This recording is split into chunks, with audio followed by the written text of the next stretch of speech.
Ticket लेने के लिए जैसे ही मैंने अपने हैंडबैग में हाथ डाला, मेरा पैसों वाला पर्स उसमें से गायब था। सारा बैग अच्छी तरह से देख लिया, वहाँ था ही नहीं तो मिलता कहाँ से।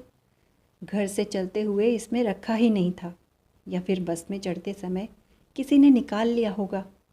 मेरी समझ में कुछ नहीं आ रहा था।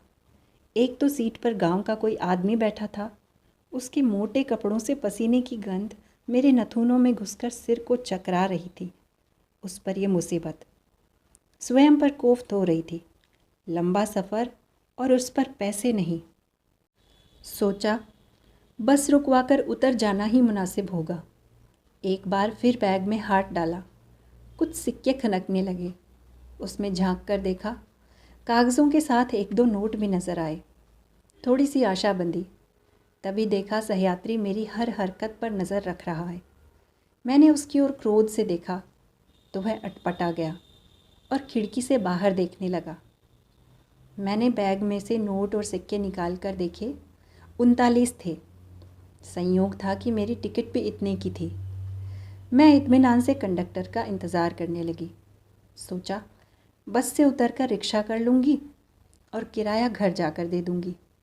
सुबह ही पता चला था कि माँ ठीक नहीं है। जल्दी जल्दी चलने के कारण सब कुछ गड़बड़ा गया था। इधर यात्री के पसीने की गंध मुझे और परेशान कर रही थी। एक हथेली में पैसे रखकर दूसरे हाथ से अपना रुमाल नाक पर रख लिया था। कितने जाहिल हैं ये लोग, ना अच्छी तरह नहाते धोते हैं, ना कपड़े बदलते हैं।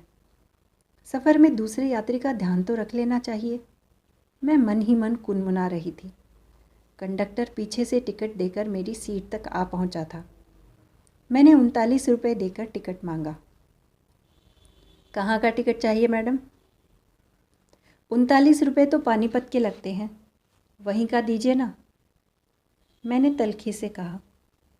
मैडम 7 रुपये और दें। 7 रुपये और कैसे? 39 ही तो लगते हैं, पिछली बार इतने ही दिए थे। वह पिछली बार की बात है मैडम, अब 46 लगेंगे, किराया बढ़ गया है, कंडक्टर ने कहा। मेरी आवाज़ सुनकर सभी यात्री मेरी ओर देखने लगे। पर मेरे पास तो इतने ही पैसे हैं, मैंने रुआंसी सी होकर कहा।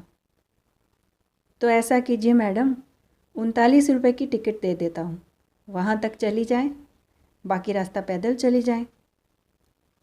सभी यात्री हंसने लगे, पर कोई सहायता के लिए आगे नहीं आ रहा था।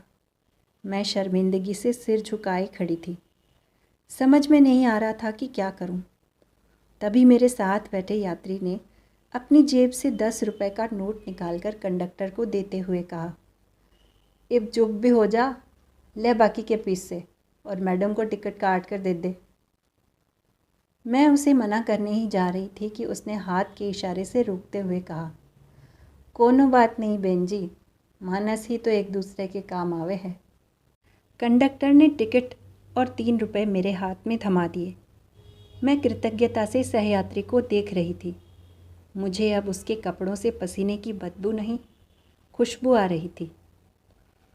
आप सुन रहे थे सुदर्शन रत्नाकर की लिखी लघु कथा खुशबू, सरिता की आवाज़ में। कहानी सुनने के लिए आपका बहुत शुक्रिया।